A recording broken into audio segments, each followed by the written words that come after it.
Un enfant de 4 ans a perdu la vie il y a près d'un an à Rimouski alors qu'il prenait place à bord d'une motoneige. Juliette, le coroner, nous apprend que c'était lui, le conducteur.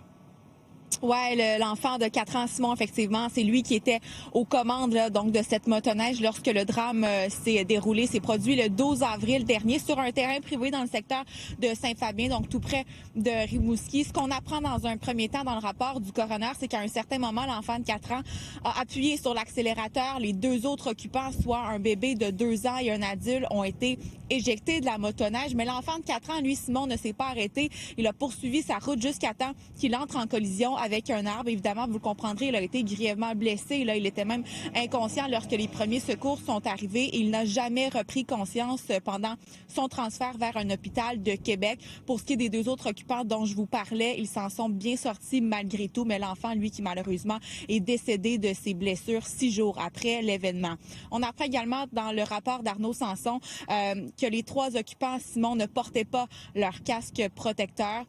Malgré tout, on conclut à un décès qui est accidentel. On ne pointe personne du doigt.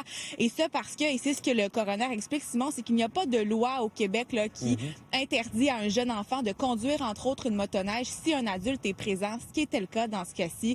Malgré tout, il ne passe pas sous silence le nombre d'accidents élevés dus à l'utilisation d'une motoneige ou d'un VTT chaque année au Québec. C'est 48 personnes qui perdent la vie à cause de ça, Simon, tous les ans ici en province. Alors, à la lumière de tout ça, le coroner qui émet une recommandation dirigée à l'endroit du ministère des Transports et de la Mobilité durable. On recommande la création d'une campagne de sensibilisation qui fait état finalement des dangers liés à l'utilisation d'un véhicule hors route là, accessible aux mineurs. Voilà. Merci pour ces détails, Juliette. À plus tard.